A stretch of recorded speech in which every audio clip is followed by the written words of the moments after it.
দেখো মিলিত হওয়ার পর 4 ঘন্টা 9 ঘন্টা সময় লাগছে।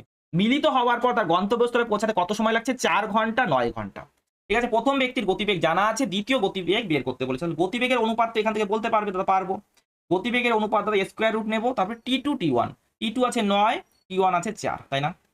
9 এর বর্গমূল 3, 4 এর বর্গমূল 2। দেখো প্রথম ব্যক্তির গতিবেগ জানা আছে 12, তার মানে এই 3 ইউনিট মানে হলো 12, কত গুণ দাদা? 4 গুণ, তাহলে 2 ইউনিট মানে কত হবে? 4 গুণ করলাম অর্থাৎ 8 কিমি প্রতি ঘন্টা।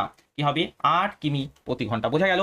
তারপরে কোশ্চেনটি দেখো, এখানে দেখো মিলিত হবার পর 9 ঘন্টা 16 ঘন্টা সময় লাগছে। ঠিক আছে, প্রথম ব্যক্তির গতিবেগ জানা আছে, এবার কি বের করতে বলেছে? স্থান দুটির মধ্যে দূরত্ব বের করতে বলেছে। স্থান দুটির মধ্যে দূরত্ব বের করতে বলেছে। এবার ভালো করে শোনো, এখানে মিটিং টাইমটা কি হবে বলো তো? মিটিং টাইমটা কি হবে? টি এর মানটা কি হবে বলো তো? স্কোয়ার রুট T1 T2 মানে 9 9, অর্থাৎ দাদা এটা 12 আসবে। কত আসবে? 12 ঘন্টা।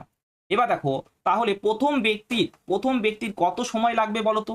12 ঘন্টা পর দেখা হচ্ছে, যাত্রা শুরু করলো 12 ঘন্টা পর দেখা হলো, তার 9 ঘন্টা পর গন্তব্যস্থলে পৌঁছাচ্ছে, তাহলে টোটাল সময় লাগছে 21 ঘন্টা। টোটাল সময় লাগছে 21 ঘন্টা। ঠিক আছে, মোট পথটিকে অতিক্রম করতে কত সময় লাগছে? 21 ঘন্টা। তাহলে ডিস্টেন্সটা সেই কত বলো তো? গতিবেগ 16 কিলোমিটার প্রতি ঘন্টা, 21 ঘন্টাতে কভার করে, তাহলে ইন্টু 21। ডিস্টেন্স বের হবে স্পিড ইন্টু টাইম। 16 এর 20 গুণ মানে 320, 16 এর 1 গুণ 16, 320, 16 336, কত হবে? 336 কিলোমিটার। ঠিক আছে, কেমন লাগলো কমেন্ট করে অবশ্যই জানাবে। এরকম আরো ভিডিও পাওয়ার জন্য চ্যানেলটিকে অবশ্যই সাবস্ক্রাইব করে নেবে। Thank you.